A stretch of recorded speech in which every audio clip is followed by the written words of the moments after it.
Alors, la famille s'agrandit. Et là, c'est le casse-tête pour la voiture.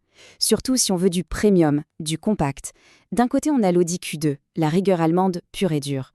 De l'autre, le Mini Countryman, avec son look qui sort du lot. C'est un vrai duel. Alors, qui va l'emporter? Et tout ça, ça part d'une situation super concrète, une question posée sur Reddit. 2 adultes, un bébé et une place de parking qui, elle, ne grandit pas. Le défi, c'est de trouver la perle rare, l'espace d'un SUV, mais sans galérer pour se garer en ville. Ok, pour y voir clair, on va analyser ça point par point. D'abord, le design. Ensuite, on regarde à l'intérieur, l'espace et la technologie. Après, on passe à la performance, ce qu'il y a sous le capot. Puis la vision à long terme. Et enfin, le verdict. Allez, on attaque. Première ronde, le design. Uniforme contre unique. Parce qu'une voiture, c'est d'abord un look, une première impression. Et là, c'est vraiment deux mondes qui s'opposent. D'un côté, l'Audi Q2, c'est sobre, c'est classe, c'est la signature Audi qu'on connaît, très efficace, mais ça ne fait pas de vagues. De l'autre, le Mini Countryman, c'est tout l'inverse. Il est là pour se faire remarquer. On peut tout personnaliser, la couleur du toit, les coques de rétro. C'est une voiture qui a du caractère, qui est faite pour ne ressembler à aucune autre. Bon, le style, c'est fait. Maintenant, on ouvre les portières. Intérieur, espace et technologie, c'est là que ça devient crucial pour une famille. Alors, si on regarde les chiffres, c'est limpide. Le Countryman est plus grand partout, plus long, plus large, et ça se traduit direct par un coffre beaucoup plus généreux.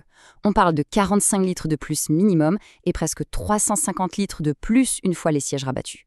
Concrètement, ça veut dire que la poussette, les bagages pour les vacances, tout rentre sans prise de tête. C'est un vrai avantage au quotidien. Et cet espace en plus, ça ne se voit pas que dans le coffre. Un expert du secteur le dit bien. Le Countryman est tout simplement plus confortable quand on est à 5 dedans. Pour les passagers à l'arrière, surtout sur les longs trajets, ça fait une différence énorme. Ok, plus d'espace pour le Mini, mais quid de la technologie? L'auteur du post initial se posait la question pour le Q2, est-ce que son design un peu classique ne cacherait pas une technologie un peu datée? Ça, c'est une excellente question. Allons voir du côté du tableau de bord. Et voilà le truc à savoir sur l'Audi. Il y a 2 systèmes.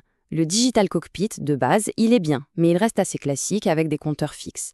Mais la vraie claque visuelle, le grand écran personnalisable avec la carte de navigation en plein milieu, eh bien ça, c'est le Virtual Cockpit et c'est une option.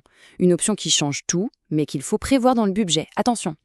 Ok, on a vu l'intérieur. Maintenant, passons aux choses sérieuses, ce qu'il y a sous le capot. On parle de performance.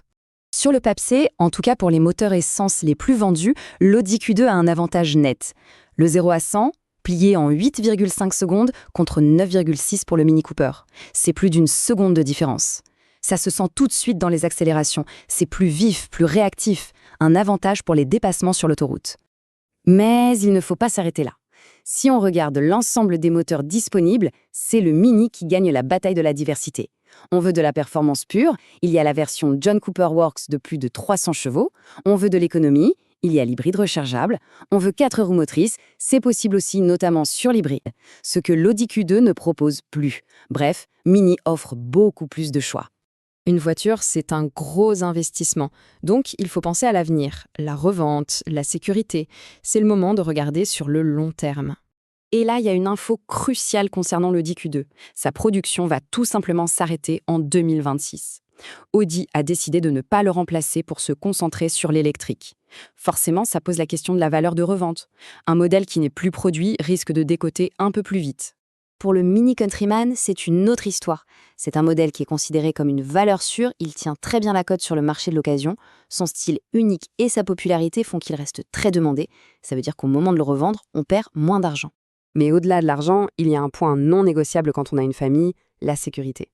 Et là-dessus, le Mini Countryman met tout le monde d'accord.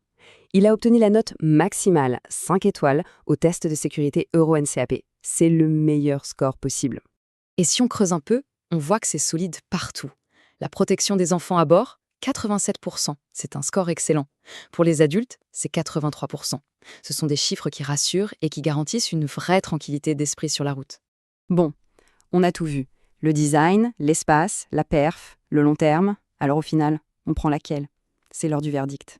En fait, le choix dépend vraiment de ce qu'on recherche. L'Audi Q2, c'est le choix de l'image, du prestige discret et d'une performance un peu plus vive sur les versions essence. C'est une valeur sûre, un classique.